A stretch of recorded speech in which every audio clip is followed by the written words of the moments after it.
حاسة إنه لازم نكون عم نسمع شي غنية هلا. What's funny is I told this to Lara, and I make my students turn on, like, get rid of the black screen, but I don't think I can do this here. But I can imply it in a very sly and charming way and see what happens. I respect the black screen. It is what it is.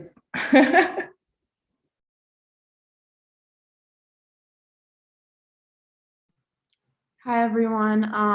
We're going to start in just a few minutes. I'm still waiting for a few people to join, so.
So hey guys, can you hear me? We're gonna start now with a small introduction.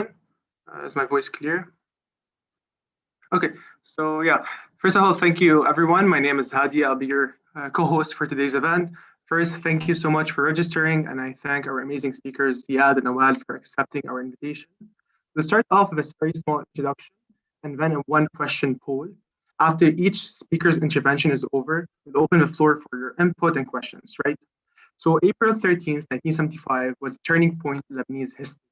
It ignited 15 years of violence, sectarianism, loss, trauma, immigration, regional interference.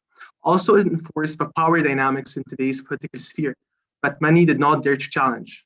By competing memory discourses and narratives, we find trauma that has passed down generations. From the parents' civil war to the son's August 4th, the ruling class and violence are the only constants. So consequently, we have to address the current mental health crisis, contextualize Lebanon's political and economic dilemmas.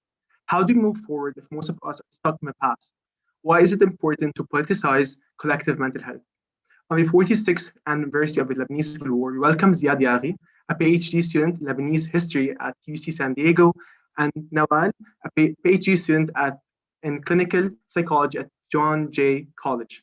So thank you so much, Ziad and Nawal, for joining us today. So Ziad will start off with a small introduction, right?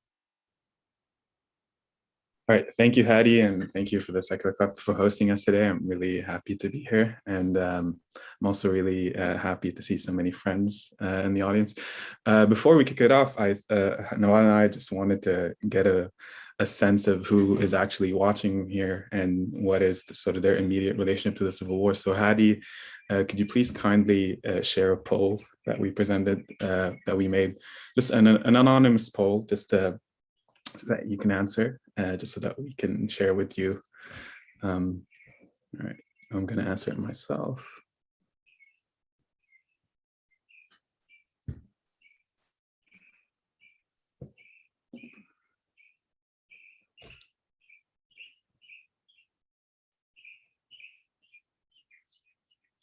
Hadi, I assume you'll show us the results, right? Just one sec. 55 voted. We're almost there. Sorry about my impatience.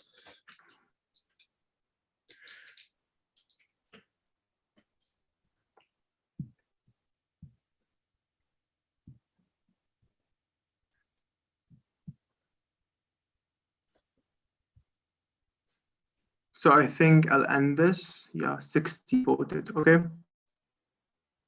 Yeah, I'm gonna end this. Results are shared now. Okay, all right. So obviously, predominantly those who attended have some sort of immediate or sort of secondary relationship to this war. Okay, so what I'm going to talk about is basically two things. I'm going to start by doing a brief history of the violence that occurred between 1975 and 1990. And sort of talk a bit about its immediate sort of demographic, geographic, and sectarian consequences. And then I'm going to talk about the way in which trauma was reproduced via two separate ways. First, through the intervention of the Lebanese state through various projects, and also through the emergent discourses and the competing narratives of the war. So let's just get to it. So as we all sort of infamously know, that the fighting really erupted on after the incident in Armenia, where a bus carrying Palestinians returning from activities at a certain camp was attacked by Kataib gunmen, and everyone inside the bus was killed. There were some fighting before April 13, so some skirmishes, but nothing really systemic as what April 13 launched. But those first 2 years of the war, from 1975 to 1977, sort of colloquially known as Harb al-Sintain, really saw sort of an extreme, led to the creation of these sectarian enclaves and regions with clear sectarian demarcation. So from 1975 to 1977, the right-wing Christian militias fighting sort of the left-wing militias allied with Palestinian militias, allied with sort of Muslim militias, engaged in some heinous and serious identity-based sectarian violence on both ends, sort of regardless of whatever ideological commitment either side belonged to.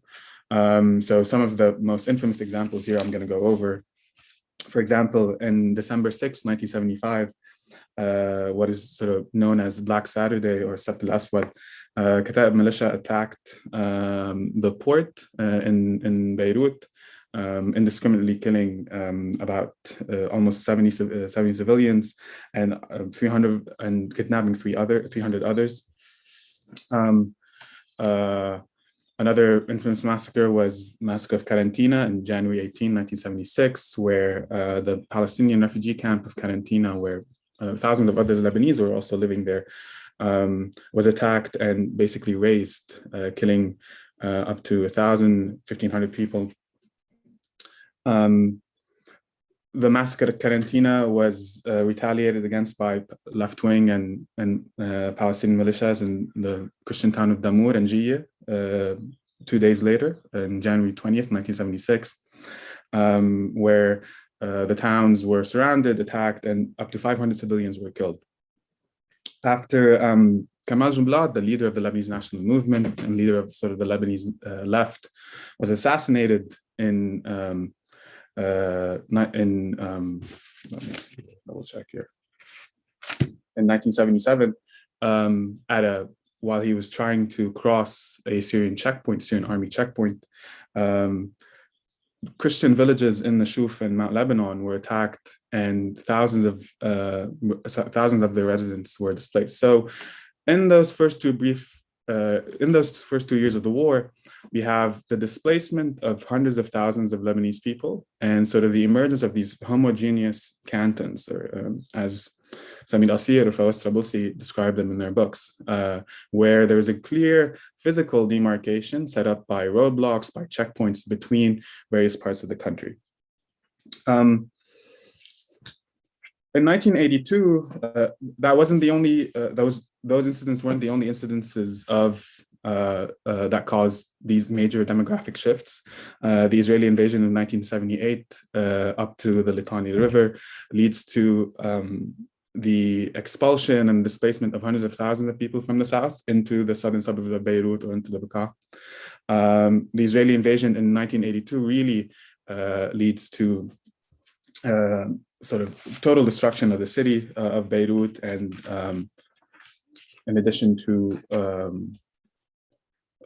in addition to leading up to the massacre of Sabra and Shatila after the assassination of Bashir Ismail. So 1982 was a watershed moment because with the expulsion of the PLO in the wake of the siege of Beirut and the invasion of the Israeli invasion in 1982, and sort of subsequently the assassination of Bashir Ismail, really leads to sort of the end of maybe the political projects on both sides, on both the left and right, and really opens up the door to sort of just more random exacerbating sectarian violence.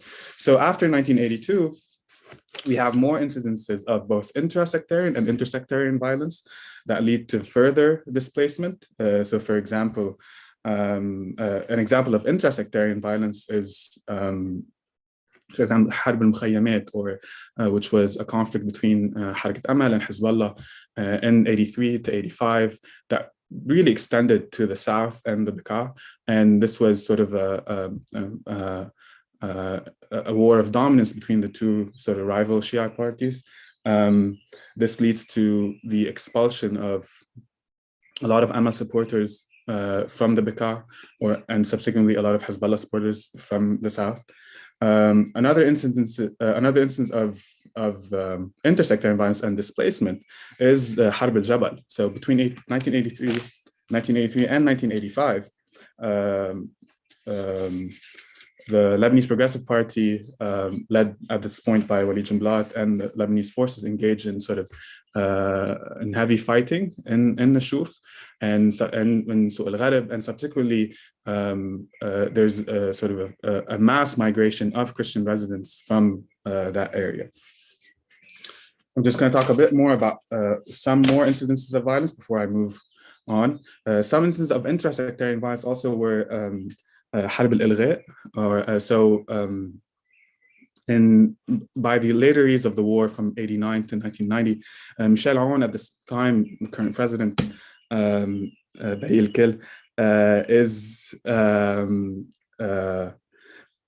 tries to clamp down on all the other various Christian militias, predominantly at the time the Lebanese forces, and basically using Lebanese army brigades, tries to wipe out the Lebanese forces militias in East Beirut. This leads to various countless deaths and sort of counter massacres on both sides. This isn't the first time that the Christians will fight amongst themselves. Bashir Ismail famously, from 1978 to 1980, attempts to unite all Christian militias under one banner by basically engaging in major sort of violence and massacres. For example, the one in Safra in 1980. Secondly, just to conclude, Michel Aoun then, after failing to sort of wipe out the Lebanese forces, attempts to, with support from sort of the Iraqi regime in 1990, attempts to fight and expel the Syrian forces in 1990, and this is famously known as Harb al-Tahrir. As you all probably know, or you might have heard from your parents, this goes really badly. Michel Aoun predominantly, the Lebanese army predominantly shells a lot of West Beirut regions, but the Syrian forces recollect and ultimately expel Michel Aoun from the presidency in October 1990. Most famously at the time, the current president did not issue any kind of surrender. So as the Syrian army was invading up onto the palace in Babda, the residents of those area and the Lebanese army found in that area did not sort of surrender. So they were either indiscriminately killed, rounded up, and executed, and thousands of them were actually picked up and led to Syrian prisons. So the war finally ends in 1991 after sort of signing of the Taif Accords in 1990. Obviously, the violence in Lebanon doesn't end there. We have two foreign occupying countries in the country, Israel in the south, Syria and the rest of the country. And this really creates sort of a bifurcation in terms of trauma and oppression that sort of has consequences later, and political consequences later. But in 1991, there's an amnesty law, and this amnesty law not only granted forgiveness for the war itself, but basically it was an attempt to erase what happened. So in the wake of 1991 and sort of the end of hostilities, there's the trauma of the war is reproduced in two different ways. First of all, the narratives. So some of the emergent narratives that come out of the war is that this was Harb al-Akhari, or the war of others on our country. So this was so most famously I think it was the title of a book by Ghassan Tuwaini, but it's basically a common narrative that is developed and spread by sort of Lebanese leading thinkers, but basically the leaders of the militias, to argue that really what was happening in Lebanon for the past 15 years is not our responsibility, but rather there was a global conflict between global actors, and we were just led to take part of it. Another narrative that emerges is as a way to constantly sort of threaten the Lebanese is this idea that Lebanon is always on the verge of civil war, is always on the verge of more violence. Unless you acquiesce to this new status quo, the Lebanese people en masse will go about butchering each other. So this is always used in Lebanon in any moments of sort of political unrest. Most recently in October 17, just after the uprising by a week, Hassan Nasrallah basically threatened everyone on TV by saying, threatened the protesters by telling them that, your actions are leading the country to slide into civil war. This is any Lebanese politician that tells you that, that tells people on TV that the country might slide to civil war is actually threatening civil war. So another sort of narrative that emerges in the post-war era is this narrative of victimhood or Mazlumiyya. This really is evident in Christian communities and Maronite communities, evidently because the destruction there was gargantuan, but Christians, despite a narrative of la ghalib la maghlub, that nobody lost, the Christians really lost the war. So this Mazlumiyya that is perpetuated by a very oppressive Syrian army that is at the time arresting Christian leaders or youths from various universities. This narrative of Mazlumiyya or victimhood is really something that later Gibran Basir and Michel Aoun will tap into to justify some of their most egregious policies and rhetoric with regards to refugees, Syrian or Palestinian. And another one is this narrative about about martyrdom. So what we'll see is once the war stops and the warlords are wearing ties and suits, you will see in various parts of the country sort of a plastering of portrait pictures of the martyrs that died in the past 15 years. And by basically turning every victim of the violence and of militia violence at the time into a martyr, you basically de-individualize that individual and sort of fold them within the sectarian rationalization of the conflict. So these are some of the emergent narratives that seek to basically exculpate and exculpate the war leaders from their responsibility over destroying Lebanon. But the trauma is also reproduced materially. And what do I mean by that? So in the post-war Reconstruction era, we have publicly funded sort of state development projects and interventions in the Reconstruction process that basically reproduce the trauma and sectarianism materially. What do I mean by that explicitly? So we have something like Sandu al-Muhajirin.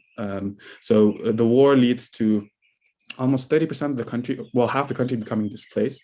And these people either have no homes to return to or are afraid to go back to their homes. So there's a whole ministry or Wizat al-Muhajirin and Sandu al-Muhajirin, a lot of sort of public money, taxes that are placed into it in order to finance those people being able to return to their homes. However,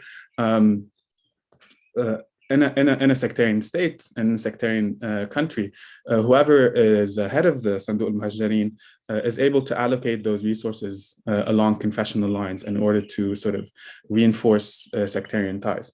Another more infamous sort of state public-private institution is Majlis al-Inma' wal-A'mar. This was Majlis al-Inma' wal-A'mar was founded in 1977, but in a sort of a brief lull of violence, the early brief ceasefire of the violence. But it was really vitalized in the 1990s by Rafiq al-Hariri.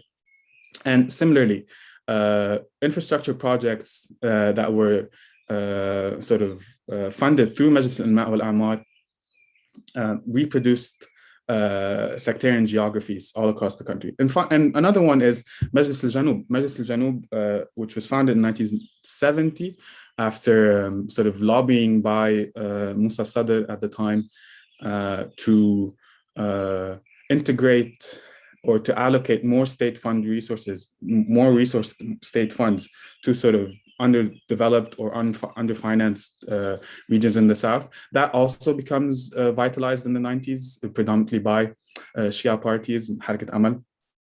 So what these major development projects, I mean, these sort of publicly funded militia warlord led development projects, what they do, if we look at the work of professors like Muna Fawaz, Muna Harab, and Hib Abu Akar, what they do is basically they reconfigure the urban landscape in the country along sort of sectarian lines. So who gets to build the roads, who gets to rebuild the housing, who gets to rebuild the hospitals, is all of these jobs and all of this money is allocated along confessional lines.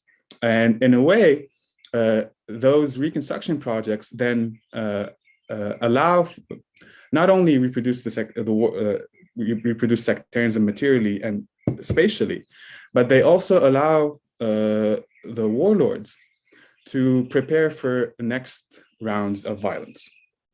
So in the wake of these suffocating narratives and enforced silencing, a real political and moral reckoning is prevented from happening. Any form of transitional justice is aborted by design. Okay, so the silencing is enforced, and sectarianism is reproduced through the rhetoric and through the state intervention, leaving the victims of the civil war, basically our parents, their parents, or any person who had any sort of recollective experience of it, really unable to process what happened. And with that, I'll hand over to Nawal. Thank you so much, Ziad, for this overview of the Civil War and its ramifications today. So Nawal, you want to continue? Expand on that? Yeah, thank you, Hadi. Thanks, Ziad. I echo Cynthia's comment in the chat. I hope everyone is breathing well through this presentation. It's a lot to listen to. It's a lot to hold. Today, I really want to talk a little bit about how we can start to think about these experiences and these events from a psychological standpoint. And I'm going to do it. I really want to hear what questions you guys have. What are some of the things you guys are thinking about? So really what I want to do is think about some of the terms that we're using, right? So trauma, and specifically intergenerational trauma. It was on the poster, right? Probably it pulled some of you to come here today. So I want to talk a little bit about what those things mean. Awishi, I'm going to ask you guys to do something. So it's not going to be something you are required to share. It's just like a little exercise. I want you to, if you have like a notepad next to you, or maybe the notes like on your laptop or on your phone, to just take a second and think about, Ziad gave us a rundown of events, but I want you guys to think about, for you in your life, what are some, maybe one, maybe two, whatever comes to mind, kind of memories you have about hearing about the Civil War. This could be through interactions with your family members. It could be through interactions in classrooms, if at all, through the media, on the street, whatever that thing is. Just kind of make note of it right now very quickly. I'll give you a second. I'll also do it. I already did it, but I'll do it just to get a sense of like time. And then I want you to just jot down if you do feel or have or notice any kind of emotional reactions that surround that experience or that event. And if there is not, if there is an absence of emotion, maybe note that down as well. And then maybe think about, what are you feeling listening to what Ziad has to say, thinking about some of those things when you've heard about the Civil War. Are there any reactions that you're having then? You can also write that down. And once you do that, you can kind of put it to the side. I'll bring it back into the conversation a little bit later. And if anybody feels like they want to share, they're welcome to, but not required to. And now I'm going to ask you to do something else. I know I'm quite demanding. I'm going to ask for a volunteer who can maybe give me what's the translation of trauma bil Arabi? You can put it in the chat. You can use audio if you like. Does anybody just know? It's not a trick question. Sadma, thanks, Ray. Yeah. Anybody else has any other words? You feel free to put them in throughout. Yeah, Sadma is probably the most literal translation of the word trauma. There was a study done actually in Palestine where they interviewed political and religious leaders, and they really wanted to kind of understand some of the concepts that communities use to describe experiences under occupation. And the term Sadma is used, but it's really used much more broadly. It's really used to represent the daily reality that they face, daily life events. And another term is msibe, also comes up a bit more, that has a bit more of maybe a dramatic undertone, where perhaps that characterizes or reflects experiences that are attached to loss, whether it's loss of loved ones, loss of home. But essentially, min al-awwal, we're using this term trauma. We're kind of adapting it, but we're really using it to mean something very different. And I think the term trauma is very important to kind of consider, because it's attached to another concept. And I know that this was one of the questions that some of the members of the Secular Club had for us, which is this idea of post-traumatic stress disorder, or PTSD. So I'm sure, all of us may have heard about this. It's a diagnosis, right? It's a mental illness. And that is often used to sort of characterize and understand responses to trauma. And it's really grounded a lot historically with the experiences of soldiers and veterans around the world wars that were returning home. And there's a lot more to the history of PTSD, which is a different conversation. But fundamentally in PTSD, we have an issue, which is the post-traumatic stress disorder, right? This idea that you are speaking and experiencing and thinking about an event that has happened in the past. And so doesn't really apply, right? In a situation where trauma is sort of more kind of intersecting with this idea of a social reality that is more chronic, that is cumulative, and that continues to exist. There is no post. We are not post anything. We are quite deep in it. So even though there's an understanding, right, that, and if any of you are interested in PTSD, you can please follow up with questions. We can talk a little bit more about PTSD. There may be certain aspects of PTSD that specific experiences that follow events, particularly events that are of mass violence, like experiencing nightmares, like having flashbacks, like feeling hypervigilant or easily startled, like feeling dissociated or disconnected from your own body, to name a few that do apply, and may accurately represent some of the responses that we as individuals might have in response to our reality. Really, the chronicity of the exposure, the cumulative nature of it, really pushes kind of, at least in my opinion, pushes us really to need to expand our framework beyond this idea of PTSD. So Samah Jabir, who's the chair of the mental health unit at the Palestinian Ministry of Health, talks about this idea of perpetual traumatic stress disorder. The idea of continuous traumatic stress disorder has also been floated around. But really, the idea here is in the face of trauma that's chronic, that's cumulative, and that really exists as a product, as Ziad said, not only of a psychological, but also a very material reality. I like to, there's another psychologist, he's an Egyptian psychologist, his name is Brahim Kira. He's based out of Atlanta, but he has a history of his brother being tortured. And this kind of led him to engage in decades of research on the effects of cumulative or chronic trauma. And he talks about this construct, the will to exist, live, and survive, the tenacity, the volition, the determination and persistence to continue to live, to thrive even. And he talks about how experiences of chronic trauma really disrupt that will. And he talks about things that can allow that the will to exist, live, and survive to be maintained even despite experiences of trauma or adversity. This is trauma. We haven't really even added the other part of it, which is on the poster, intergenerational trauma. So when we think about experiences like the Civil War, which is not one event or one experience, as Ziad pointed out, right? There's really an amalgamation of different kinds of systems in place surrounding the Civil War.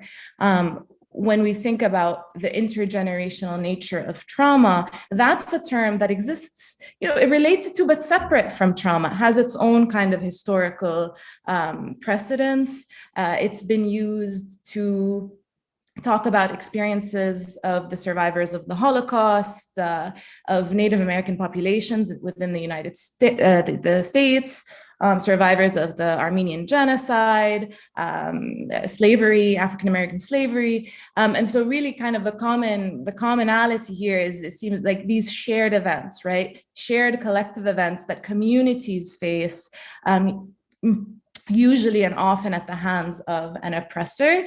And I think it's kind of a little natural jump here in thinking about the impacts of those experiences, and maybe taking in even some of Frantz Fanon's work on the colonized subject, or the impact of colonization on mental illness. And this idea that really we're talking here about how the struggle for liberation becomes a fundamental component of our psychological experience with the world.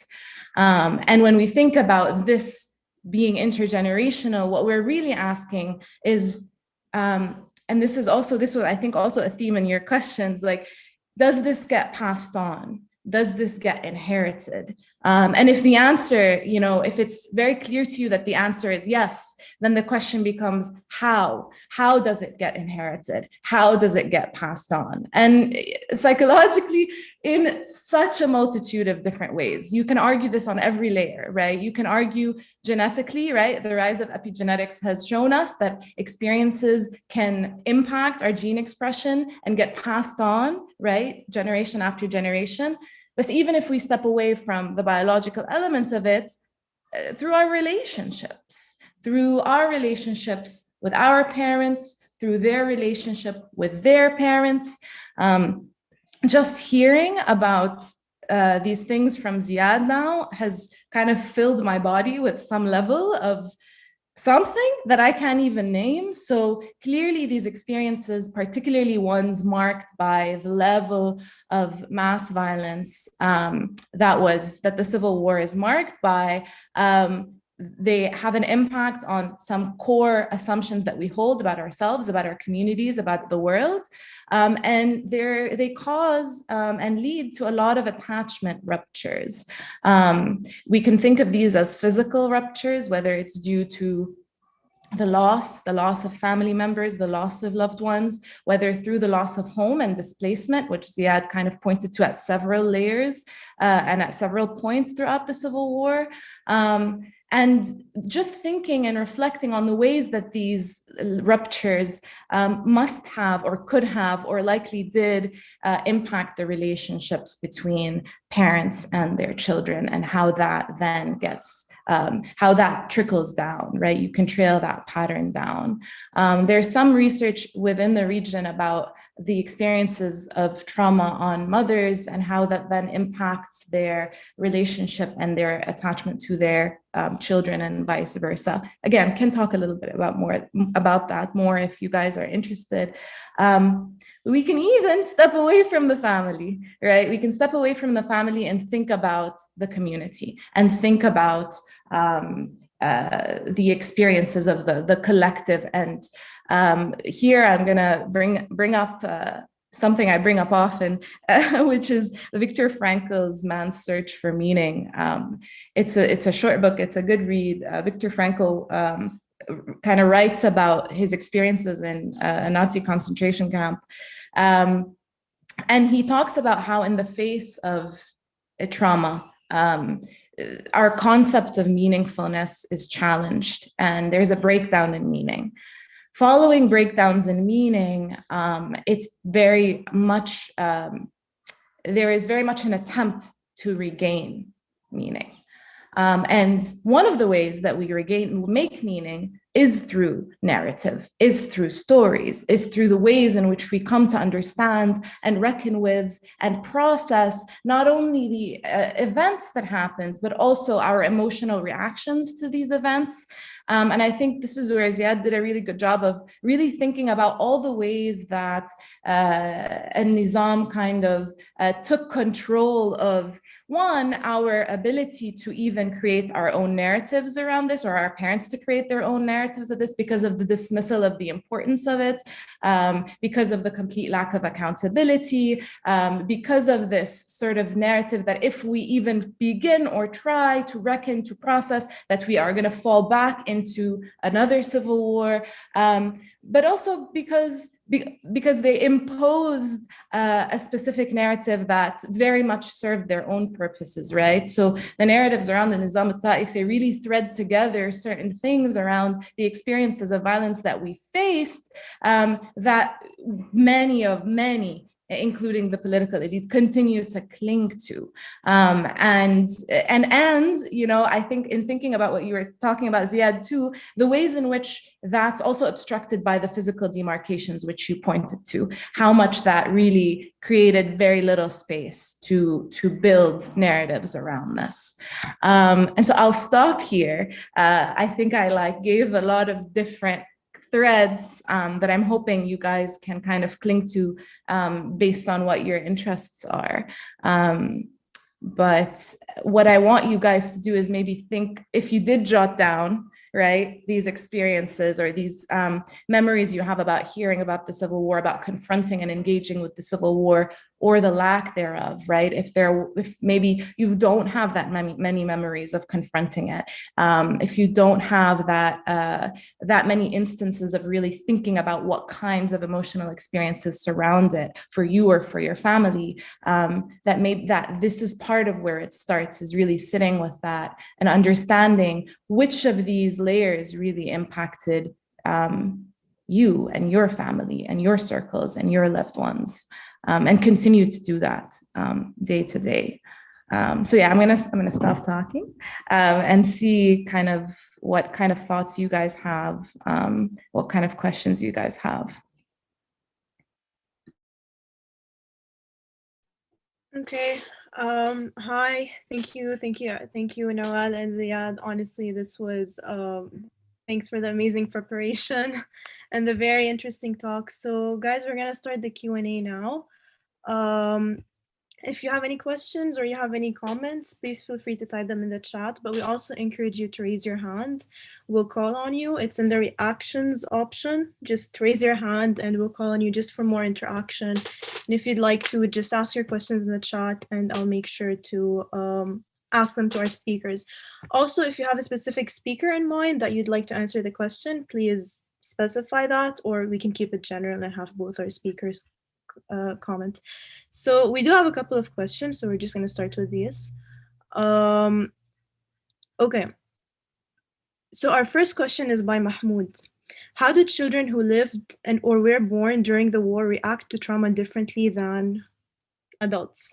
And I'm guessing that Nawal could take this one.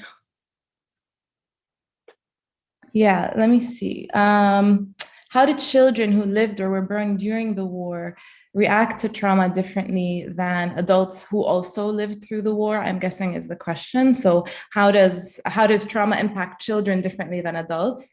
It's a very good question. So I think the first thing I'll say is that I think one of the things that I really want to emphasize, and I'm looking through some of the things you guys said about translating trauma. Someone said the word, someone said nakbe, Maisa, I think, which I think is an interesting kind of concept. One is this idea that what my hope is that these concepts of trauma, one, how do we identify, define, and label and name trauma, we cannot impose any kind of pre-existing concept. It has to be something that we kind of, in a collaborative way, build together. So I think to all that you said, yes.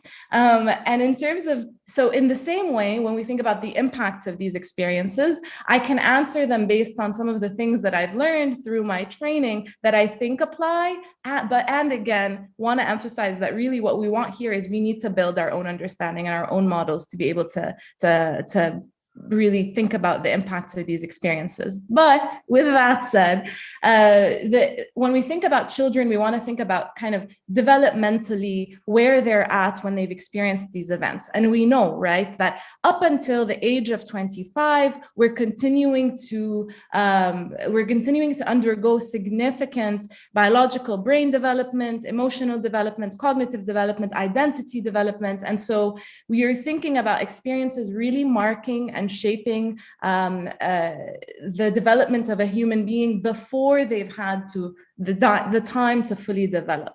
So when I think of the way that it impacts children's versus adults, I think about development. And it's a very different answer, or a very different theoretical answer based on what age the child is. A 3-year-old is different than a 5-year-old, is different than a 10-year-old, is different than a teenager, is different than a college student. So if you have specifically what age, I can talk even more about it. But really, in thinking about, I think, yeah, developmentally, it's a very different thing. I hope that answers the question. Awesome, thank you. Okay, guys, just a note, we're gonna be covering hopefully most of the questions, but we're gonna go and come back to previous ones just to keep some kind of balance, and so to have all our speakers actually answer a bit of questions. So in that sense, I think this question can be tackled by both of you, but also Ziad, you kind of talked a bit about the Amnesty Law during your intervention. So maybe you'll also be able to expand a bit if you have any thoughts on these questions. So the first one is, what role did the Amnesty Law play in shutting off the healing process? And how does justice and accountability help restore it? Whoever would like to. Basically, the Amnesty, العفو اللي مرق in 1991 basically forgave, or basically prevented the prosecution of anybody who was really involved in any of the fighting, with the exception of sort of those who had fought sort of on the side of Israel. And that's sort of a separate conversation. But basically, the Amnesty Law basically was more of an erasure. Basically, it was more of a like, okay, we're going to just close the chapter of the war, and those who immediately lost, and it was naturally it was politicized, because those who immediately lost, or who were outside of الاتفاق at the time between the various actors that mediated the end of the conflict. We're talking about the Syrians, the US, and so by proxy Israel, and the Saudis. Whoever stood out, whoever did not sort of acquiesce to that arrangement did not benefit from the amnesty law. So so Samir Jaja went to jail. Later, Michel Aoun was expelled. But basically, everybody else who remained in the country kind of benefit from it, and in a way, it was an erasure. It was in a way, it prevented people from any form of transitional justice, or to prosecute, or to bring to justice anybody who was in charge of what happened. And again, this is a continuation of sort of a blanket approach that the sectarian elite in this country choose, or sort of talk about when it comes to violence, as if somehow, the Lebanese masses are prone to violence. إنه الشعب اللبناني إذا نحن مش حاكمين حيقتل بعضه. So yeah, it in a way it was sort of as perverse as the narrative of sliding into war, which is it even prevented people from prosecuting what happened. But again, there were definitely losers. I mean, besides 100,000 people who died, about 20,000 people who ended up in prisons, mostly Syrian prisons. Some of them were in Israeli prisons or Israeli-controlled prisons in the south, and about 800,000 people who were displaced. None of these people were able to sort of get any justice or any sort of material sort of justice from what happened, and any access to support from the state was conditioned through like sectarian justification. يعني إذا كان بدك تحصل على مصاري من صندوق المهجرين من وليد جنبلاط بالتسعينات كرمال ترجع على بيتك, you had to acquiesce to sort of the sectarian status quo at the time. You had to acquiesce to what Walid Jumblat dictated. So even for now, you can go تطلع على بحمدون or علي or على الجبل. A lot of the houses were rebuilt, but a lot of people don't live there.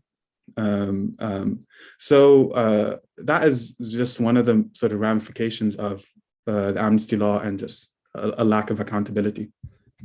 And I'll add to that, because I'm looking at Yara's comment about the amnesty law as well. She says a lot of people from the war generation chose this amnesia and are reluctant to talk about it. I want to challenge that a little bit, and I want to think about how this idea of chosen amnesia and really emphasize the ways in which these narratives were structurally and systemically kind of emplaced and created, and think as well about that, along with the sort of one of the natural features of experiencing trauma is avoidance of the trauma, is avoidance of processing. So it's natural following these events to have a resistance and a reluctance to processing them. And really, this is why we can't think of individual or even community mental health as something that's separated from politics, because the politicization of it really impacts what spaces exist for these things to happen and what kind of resources are available to communities to be able to do that as well. So available spaces with reluctance can still lead to processing and healing, right? And I see you raised your hand, Yara, so if you want to kind of respond to that. I did. First of all, thank you both for answering this question. And I think both of your contributions have been very fascinating. But I think the framework that I had asking these questions and even saying that some people chose amnesia is because I've tried to initiate these conversations with older people in my family, and it's been very difficult for them, for me, and I'm just wondering, where should we stand in sort of pushing for this conversation? I want to be respectful of people's boundaries, of people's triggers, and because as you said, avoidance is a coping mechanism, but at the same time, we know that I personally feel this confrontation is necessary to heal and to move forward, and it's a very difficult space to navigate. So I was wondering if you could, either of you, speak about that and any ideas you have for navigating this space. And thank you both. Yeah, and you're not alone in that, Akid, Yara, to like receive a resistance to even attempting. And this is why attempts are not, and there's a lot of layers to answering your question. I think perhaps I'll maybe, because I know some other people have asked similar questions of like, how do we engage with this moving forward?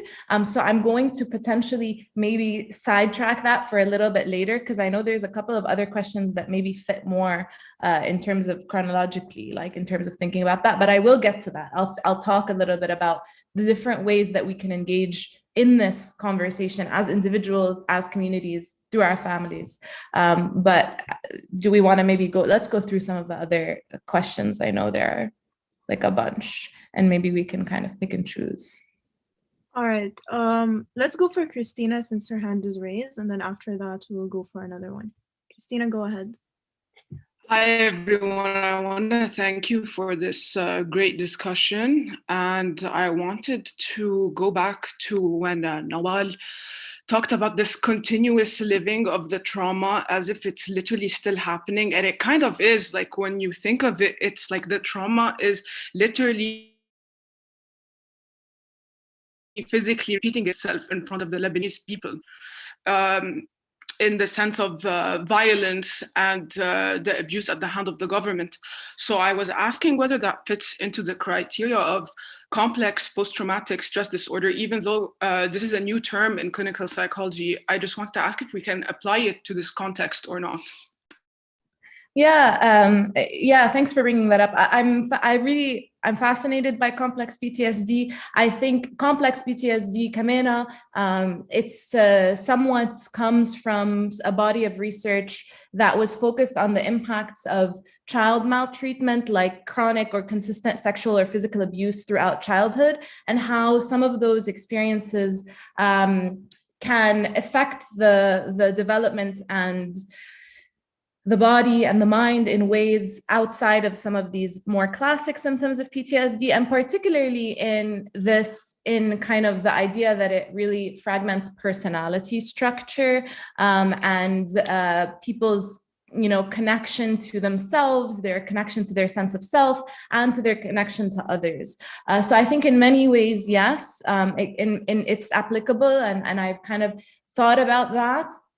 And also kind of return to the idea of so many of these constructs developed outside, mostly in the US, mostly in the West, can be helpful to kind of transfer, but may not be sufficient to transfer. And that may be some of the ways that we can come to understand how these experiences have impacted us is through creating spaces, academic research, collective community spaces where we can begin to unpack these for ourselves and come up with the answers and decisions ourselves.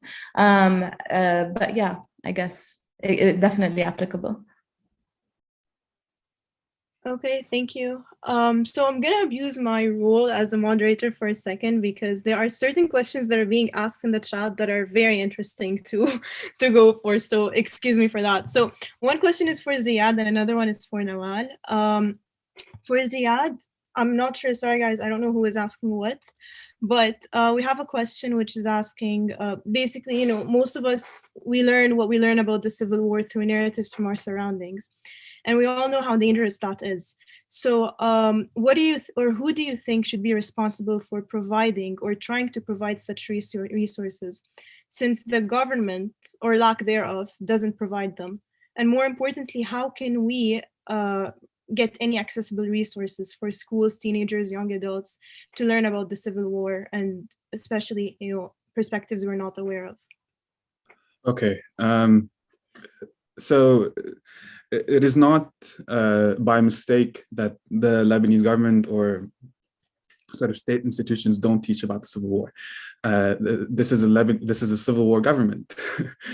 every government that we've had since 1991 have been sort of Civil War governments. These are governments led by people who are directly responsible for what happened. So the amnesia, when we say that the amnesia is forced, is top down, this is one of the ways that it's forced or top down, right?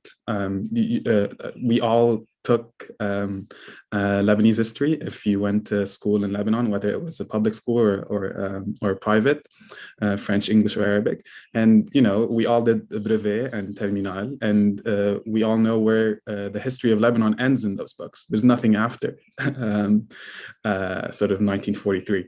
And that is purposeful, that is by choice, not by by a lack of resources or lack of state. This is the state in action. So what are the sort of immediate resources that we can look at? There's the amazing work of people like Wadat Halwani and others on sort of the missing persons. So like I said, there was about 20,000 people that were disappeared during the war, most of them ending up in Syrian prisons. So there's the work of Wadat Halwani in documenting those missing persons, and in collaboration with the Lebanese ICRC, so the Red Cross. There's a website for the Red Cross that has some resources. Another one is an NGO that still functions, documents the wars of which was founded and led by the recently killed Luqman Slim. And maybe we should, one of the reasons that he might have died is because commemorating violence in Lebanon, commemorating the Civil War, such a contested exercise. So there are some resources like those NGOs, like like what Wadat Halwani does, but frankly, there's no, there aren't really resources that are available by the state, and that's by design. And any endeavor to learn about what happened has to kind of be individual and through sort of thorough research. I mean, I'm more than willing to share a bibliography and sort of reading, but even at AUB, I'm 99% sure that they don't teach us the history of the Civil War class. And if anything, sort of the history of Lebanon at AUB ends in 1926 or something like that. I love you, John Malloy. That's no bad comments about the history department, but that is because this is a contested thing. This is a traumatic thing. Most historians or Lebanese historians, especially the older generation, lived through this war, so it's actually really difficult to read and write and talk about. And it's not until like now, after some distance, that you have brilliant sort of scholars kind of starting to look at the Civil War. I'm thinking of friends at CUNY, I'm thinking of friends at Columbia and other various universities. So it is sort of, and it has to be at this moment, an individual project, and we shouldn't really expect a state led by the people who destroyed the country for 15 years to really provide any resources to learning about what they did. So it has to be, yeah, I think we have to lean into our own research amongst ourselves and some of those NGOs that still exist that do some form of documenting. Thank you, Ziad. So a lot of people in the chat are very interested in these resources. I think that if you would like to type them in the chat, please feel free to do so, or else if you're interested in just sending them to Laura later on, We'll send them all through email, guys, so don't worry about it. You'll have the resources. So the other question that's kind of like still abusing although I'm not really abusing because these are your questions, but still, is for Nawal. So it's about collective action, which gets me going. So is it because we repress our traumas that we're unable to create effective collective action? Also, how can we work on our narrative so that we mobilize better and create collective action that is beyond sectarianism? Also, I think that doesn't have to be just for Nawal in this case. Ziad, please feel free to chime in. I also love this question. I think, so maybe I'll talk a little bit about, come in related to the question that Yara asked, which is like, how can we engage in this conversation with these experiences in ways that are safe and in ways that are effective and constructive to us continuing to be able to move forward and to have the energy to engage in collective action, to engage in resistance. And I think that actually means, so the answer is, I do believe, yes, that there is a link, because how can you engage constructively in collective action? How can you show up and organize if you are, individually psychologically burnt out, if you have community question marks that you haven't really answered and reckoned with? How can we make decisions and choices about what comes next? But I think that the decisions you make individually to engage with the conversation can mean something different to each and every person in this room, right? To some people, this means connecting with people, creating spaces in which we reckon, in which we try to process, whether it's through the creation of things, the creation of either verbal narratives, the creation of art, through movement, even through silence, potentially through spaces where people who do have more training in holding and containing some of these emotions, right? Therapists and mental health workers can be present to assist and to facilitate.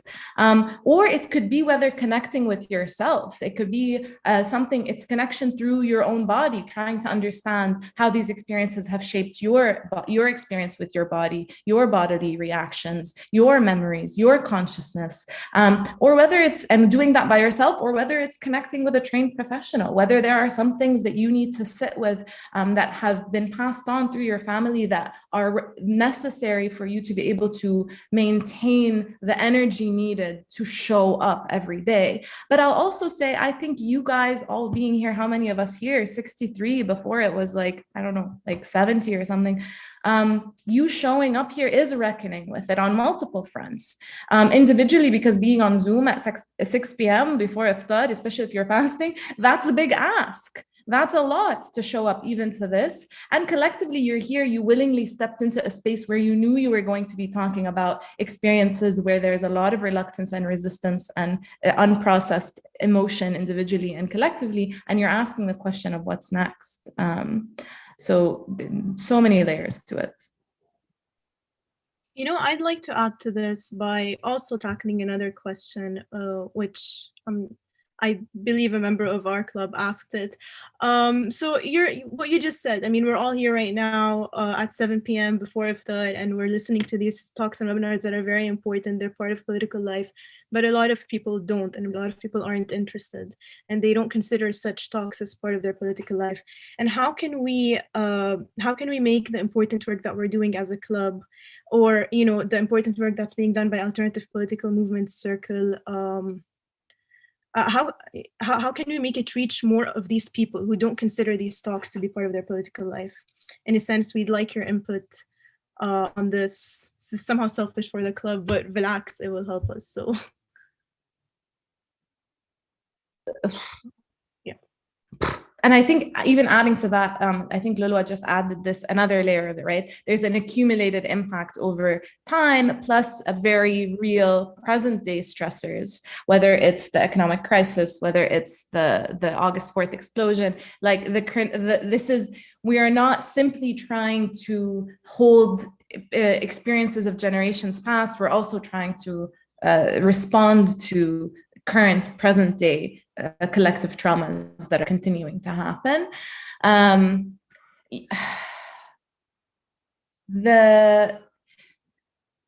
think the idea of creating spaces is really important. And when we think about what spaces are going to attract people to come into them that aren't necessarily going to immediately be rejected or denied as spaces that could be fruitful for people. It's always nice to ask the question, like, what are people's priorities? What are they concerned with? And what space can we create that addresses those priorities?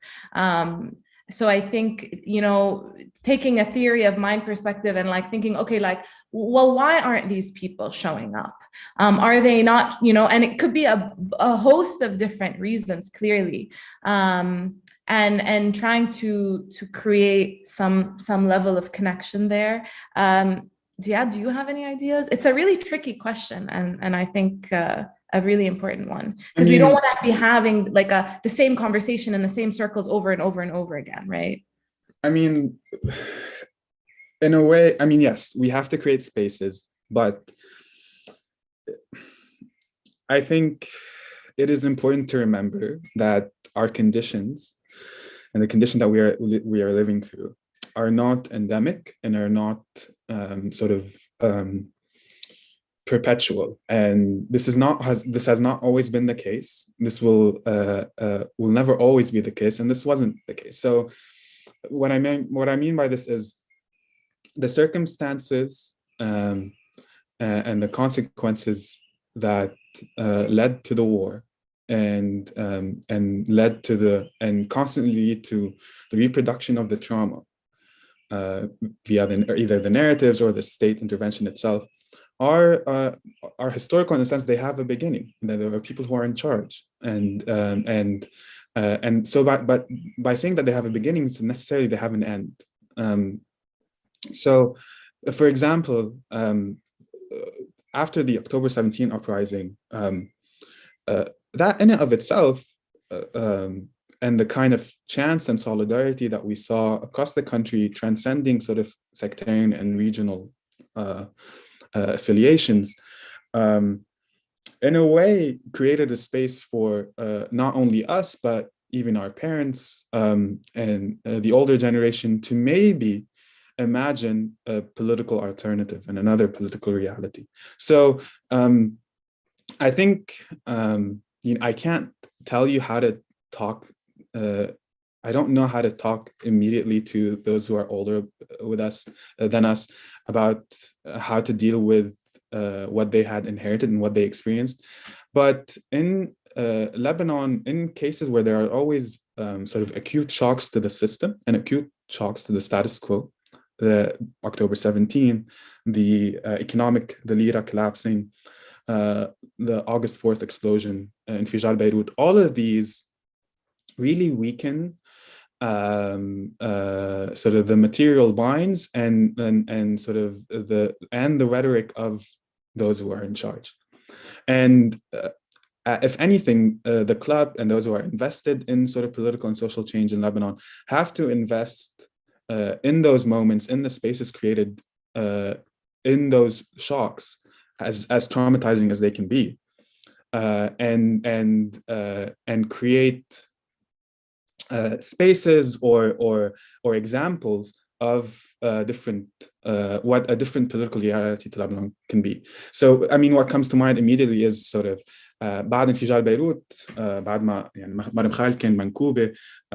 There's a great work now that's being done by Nation Station in Marem Khail, basically community-led, grassroots-led, and invested and funded socioeconomic and social welfare sort of projects and support that really distances the people who lived there from the status quo, from the state, from the intervention, from everything that's happened. So you need to, if this is something that you're interested, you need to kind of invest. You need to remember that our situation is not, has not always been like this. It will not remain like this. And there are cases, there are instances where there are enough shocks to the system where you can change people's perceptions and realities. Not realities, people's perceptions, and you can sort of and you can sort of imagine a different political reality. So most importantly, we need to fight to protect those spaces, be it the physical spaces where we meet, or our newspapers, our clubs, our foundations. We need to protect those institutions from being sort of encroached upon by the sectarian regime, and then in those spaces where we distance ourselves from needing them psychologically, materially, and so forth, develop, from amongst us, sort of a new political vision. So that's what I have to say about that, I guess. And I think that, it's very intoxicating to think about the steps or what's next, or reckoning with trauma as a very abstract thing. I got a message from Layla. Layla, if you have something to add, please do, about this idea of, thinking about this in a very stepwise kind of gradual exposure kind of way, where even the smallest conversation is a response, right? We don't necessarily need to be sitting with unpacking and be getting flooded with years and generations of pain and grief and loss. We can start with trying to link our subjective experiences with the material experiences around us. We can start with being descriptive, as she beautifully put it, instead of subjective about the experiences that our family may have had. And kind of like on top of that as well, actually, no, never mind. I'm going to stop. I'm also trying to answer questions as they come up in the chat. If anything hasn't been answered and you really want to try to get to get it talked about, maybe send it again. But that's a very good point. I think that, sorry, Nadine's question, how does sectarianism make its way into intergenerational trauma? They're not separate constructs. They're like interlinked. They're one and the same. The decisions, the events, the structures, the systems, the policies that have been put into place and continue to be perpetuated were in themselves the same systems, policies, events that impacted us, and that we are responding to psychologically, and that we are struggling to cope with and comprehend and reckon. I think someone else spoke about how trauma links with experiences of paranoia, and thinking about how trauma disrupts meaning, and so people decide to cling on to meaning where they might find it, if that's through narratives of sectarianism and they cling on to them. I don't know if Azza's here, but like I didn't talk about other like social psych theories like terror management theory, which also have their own kind of theories of how being kind of confronted with our mortality and with death and getting close to death might lead us to cling further into certain group narratives that we have. So yeah, they're really not. Yeah, can I try to answer Nadine? Nadine, I mean, let me try to give you sort of an immediate example. For a lot of Maronite, young Maronite individuals, what was considered growing up, what their safe geography was, which parts of the country was safe for them, where they would go, was very much determined by the experiences that their parents had during the war, and experiences of displacement and violence. So I'm from Hadath, so I have family members, for example, who would never go to Hamra or West Beirut, or I mean, it's not part of their mental geography, or have probably never gone to Tripoli, and that is an experience that is probably occurring the same way for people who are from Tripoli or from Dahi or from the south. So that is one of the ways that you inherit immediately. You inherit that trauma.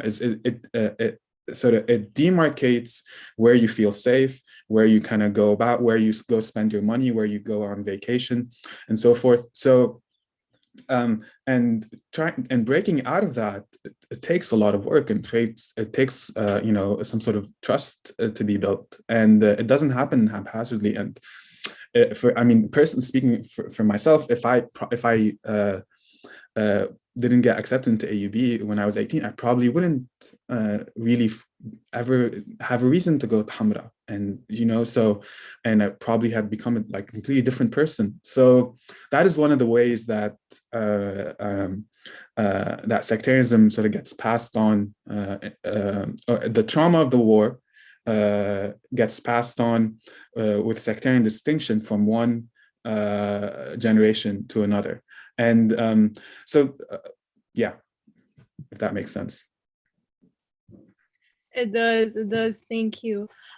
So I want to really apologize that we're going to be able to take on one more question because we found it to be very important in our current context. But otherwise, I'm not sure we're going to be able to cover all the others just because of time. So we're very sorry about that.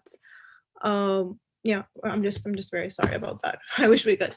Anyway, so the question asks, what practices should I take so that my trauma from the Beirut blast doesn't pass down to my hypothetical offspring, while still reminding them of the crime, which I think is very important.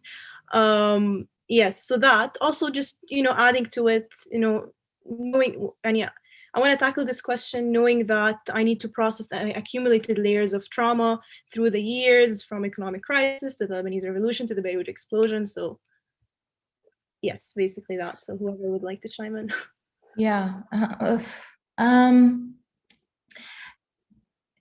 One of the reasons why you know, I've decided that my field of study is going to be this, is because we don't know a lot of what really is going to be helpful and work in the context we're living in, given that it's not where research on trauma intervention and trauma response has been built from. And so some of the things that are traditionally used in terms of trauma informed or trauma therapies, right, we're fundamentally talking about a different context. So part of it is, inshallah, that through continuing to do the work and create these community spaces where we can learn what really the experience of the trauma is, we can actually be able to answer the question of what's going to be helpful.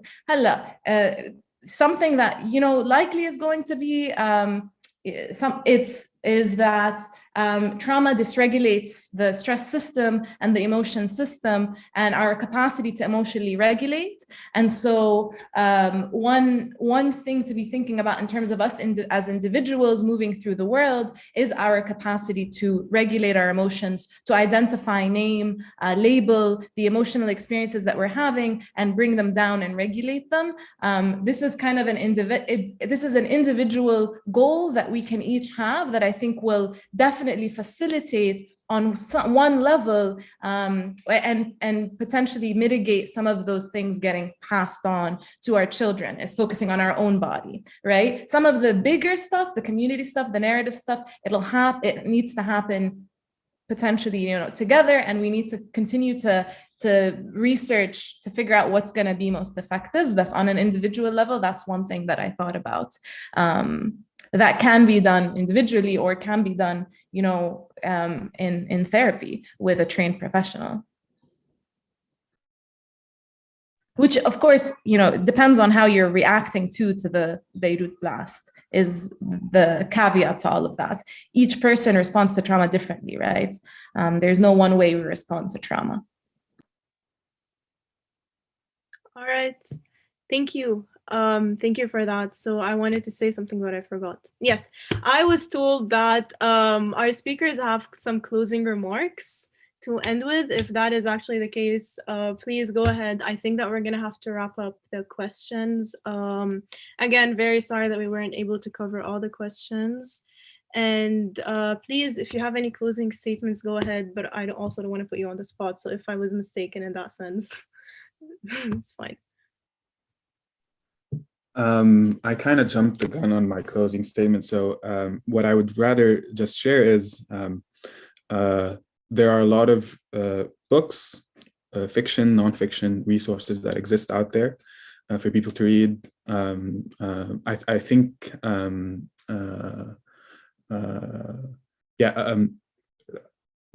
I just put in the chat, الوجوه البيضاء and الجبل الصغير by Ilyas Khouri are really important to read if you want sort of an insight into the war at the time. I don't know how. I wanted to ask Lara this. Lara, should I just email you a reading list and then you can share that with everyone, or would that work? Yeah, that would work. I have everyone's emails, so. Okay, great. So I have my own kind of exam list that I've compiled of sort of Lebanese history, modern, post-colonial, modern state Lebanese history. I'll share that with Lara. And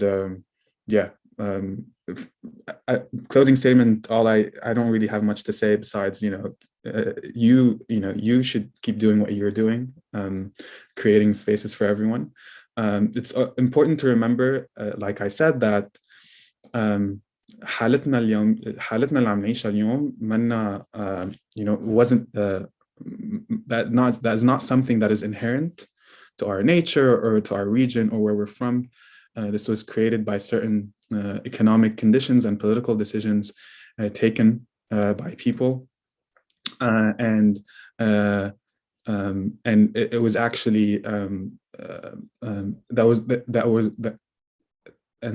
that was always contested.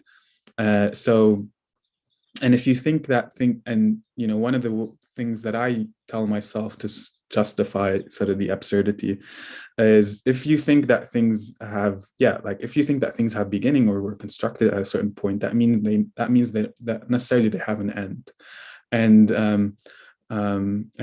to do what is important to your self-conscience and to your mental health. That allows you to, wake up every day and be okay with it. So, that's my closing statement, I guess.